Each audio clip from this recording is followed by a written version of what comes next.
गांव के किनारे एक महल था जो कि खंडहरों में बदल गया था। वहां से अजीबोगरीब घटनाएं होती थीं। कोई वहां रात में जाता तो सुबह लौट के नहीं आता था। किसी के पास इसके पक्के सबूत भी नहीं थे। इस रहस्य को सुलझाने की 12 वर्षीय रोहन ने ठानी, जो कि बहुत ही जिज्ञासु और निडर युवक था। रोहन ने अपने दोस्तों से इस बारे में बात की, लेकिन सभी ने उसे मना किया। रोहन के दोस्त ने भी उसे समझाने की बहुत कोशिश की, लेकिन वो नहीं माना। लेकिन जिज्ञासा के आगे डर हार गया। वह अकेले ही उस खंडर में जाने के लिए निकल पड़ा। जैसे ही रोहन खंडर के अंदर पहुंचा, उसे एक पुरानी घड़ी जमीन पर गिरी हुई मिली। वह घड़ी देखने में बेहद प्राचीन थी और अभी भी चल रही थी। ज्यों ही उसने घड़ी को उठाया, चारों ओर का माहौल बदलने लगा। ठंडी हवाएं चलने लगीं और धुंध छाने लगी। अचानक रोहन के सामने एक परछाई प्रकट हुई, जिसे देखकर वो डर गया।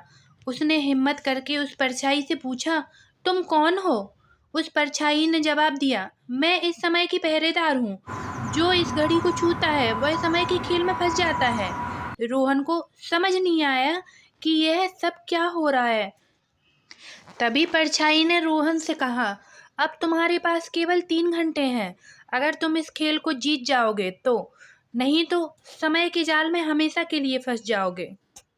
समय का खेल शुरू होता है। अचानक रोहन को महसूस हुआ कि वह किसी और समय में पहुंच चुका है। उसके सामने एक विशाल किला था और चारों ओर लोग घूम रहे थे जो कि पुराने जमाने के कपड़ों में थे। यह जगह बिल्कुल वैसी ही थी जैसे कि हम इतिहास की किताबों में देखते हैं।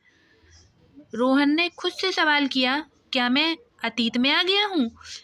तभी एक सैनिक उसके पास आया और बोला, युवक, राजा तुम्हें बुला रहे हैं, तुरंत दरबार में चलो। रोहन ने सैनिक की बात मानी और बिना किसी के विरोध के वह सैनिक के साथ राजा के दरबार में चला गया। जैसे ही रोहन राजा के दरबार में पहुंचा, राजा ने उसे देखते ही कहा, क्या तुम समय के जाल में फंस गए हो? रोहन ने सिर हिलाते हुए राजा को पूरी बात बताई।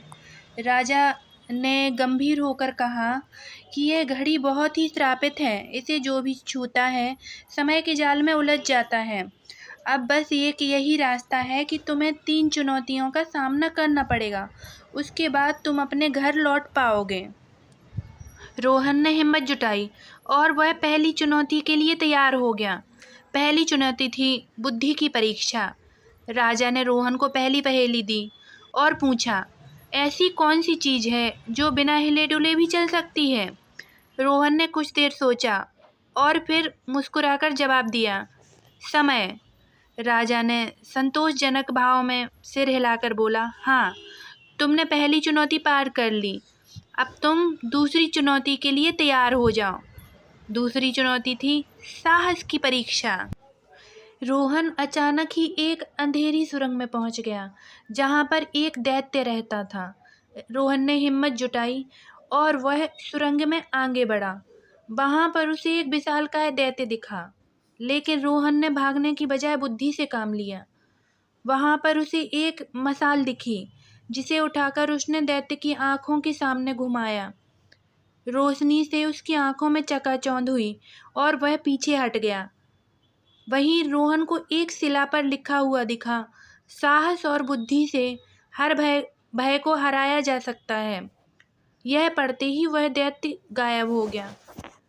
अब समय था तीसरी चुनौती का, जो थी लालच की परीक्षा। राजा ने रोहन के सामने बहुत सारे आभूषण और स्वर्ण मुद्राएं रखी और उससे कहा, यदि तुम चाहो तो इसे ले सकते हो, और अगर तुम वापस लौटना चाहते हो तो सही दरवाजे का चयन कर सकते हो। रोहन ने बिना लालच के तुरंत आभूषणों को ठुकरा दिया और कहा, मुझे अपने समय में लौटना है। यह धन संपत्ति मुझे नहीं चाहिए। राजा मुस्कुराए और 3 द्वार खोले। रोहन ने ध्यान से सोचा, मध्य द्वार चुना। ज्यों ही उसने उसमें प्रवेश किया, अंधेरा छा गया। फिर से वह उसी खंडर के पास पहुंच गया। अब उसके हाथ की घड़ी बंद हो चुकी थी और वह समझ गया कि वह समय के जाल से बाहर निकल आया है। और उसे अपने जीवन की सबसे बड़ी सीख मिली कि समय अनमोल होता है और हमें किसी भी परिस्थिति में लालच नहीं करना चाहिए।